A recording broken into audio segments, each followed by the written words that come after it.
Hello everyone, and thank you for joining me on this new video. It's still winter, and this is a book that just arrived in the mail that I found this morning. I've been waiting for it to come for almost a month. So in my very first video, I did a review of the red Motorcars encyclopedia. That's my favorite book in my collection. So I was at first looking for newer versions of the book or for updated versions of the book, and I found several of those, and then I found these earlier versions that have a white cover while I was shopping on eBay, and that's the version that I bought here. So that's what this should be, and it's not really an unboxing because it's kind of like a package, but the package looks okay on its journey through media mail, and so hopefully this turns out good. Let's see how this looks. So let me try opening it up here. And what's the best way to do this? Oh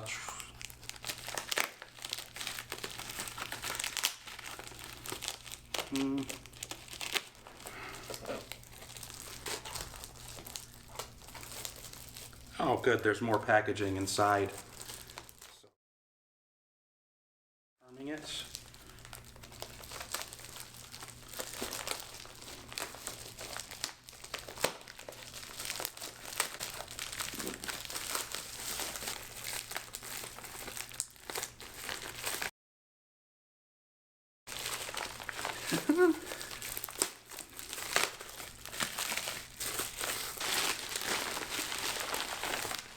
So they've done a little bit of newspaper packaging. That's a neat idea. And it feels like there's some more padding under that, so I think it should have done well in the journey.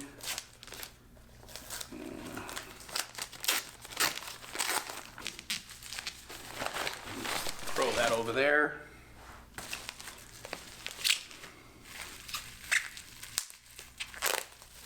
This one definitely looks like it was never in the library. So, all right, here it is. And I will take it over there on my desk so that we can see it better.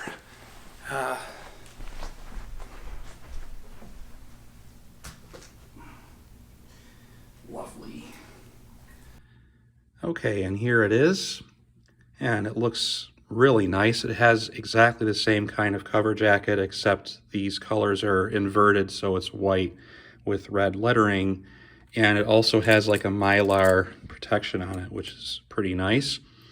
You'll notice if you look here, it does not say 1885 to the present. It says 1885 through 1968. That identifies this actually as the very first printing of this book. So there it was, 1995 originally, and I think I honestly paid almost exactly that for this version. So everything looks familiar. I'm sorry about this shadow. Let me see if I can get it out of the shadow.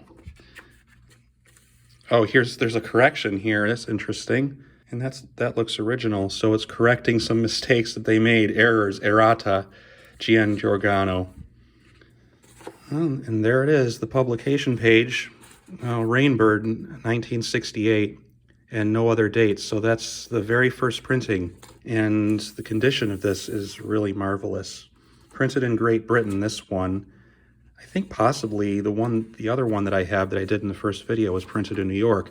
Anyway, let's take a quick look. There's the color plates again, and yep, everything looks in order. It's the same cars, the same color pictures, only several years earlier. It's really neat how they photographed these cars against a background, like especially this one in the wintertime, and it almost makes you imagine that it's back in 1901. That's a Didion Bouton. Yeah, everything else, these are mostly the same. I think these are a little different. I don't think these are in the first version. That one might be. This one I don't recognize. Stutz, 1914. I recognize this because this guy, okay. Tucker and Wolseley. Oh yeah, we remember this. But I think in the 1973 version that I did, The car here on the bottom, this one, was a BMW 507 possibly. Here we have a Ferrari. I'll have to check in the back part to see exactly what model that is, because I think it's 250 GT, but I'm not 100% sure. There's the Mini and Isetta, and there's that Volvo again. Huh? And the Renault, the red Renault, and there's the Beetle, different picture, 1966. So this will be the last, second to last. What's the last picture? Oh no, there's a few more.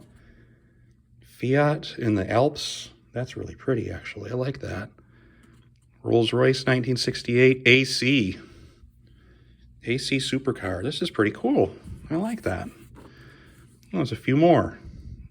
The Aston Martin, I think that picture, I recognize it, is in the 73, but this one definitely isn't. The Honda it says S800, so it's the S800. I was going to say 2000, so this is the 800cc, kind of a mini car, sports car. Neat. Very last car, the GTO. All right, Pontiac. 1968 GTO. So number 50 was that Ferrari 250 California. Yep. Yeah, that's a great car. All right. Well, everything's in order there. And the abbreviations, Anglo-American terminology. I remember having a bit of fun looking at that last time. It doesn't have as many terms, but same idea. And here we are in the A's again. And wow, this is really, really nice conditions. Almost like nobody has ever looked at it in 50 some odd years since this was printed. Okay, here's Alpine or Alpine. I don't know exactly how to pronounce it. 1955 to date from France. I think I showed one of these in one of my last videos, the 67 video. Here's a 1966 Berlinette in front of some modern architecture from the time. Oh, and I found this, Austro Tatra, an Austrian version of the Tatra, and Type 57 from 1938. So that would have been just before the war. Here's another really neat one right up here, the Avaya and Moravan together. These two little microcars that are really odd. They are in the later versions of the book, I think, because I recognize this picture. I remember first seeing it when I was little. I don't know if it's a single seater or if it's multi. I think it's at least just one person in the front and then maybe two in the back, but it had like a sliding door.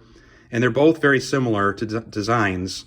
And both of these companies, I'm pretty sure, were aircraft manufacturers. And so this is Czechoslovakia, and they're both 1956, and they're both 350cc. That would be like a little two-stroke twin, 1956 to 57, it says. Built in Prague. Hey, DeSoto. You'll notice most of them are going to be like these really old timers, because we're way back in 1968, so that's most of the cars around still. We haven't gotten very far.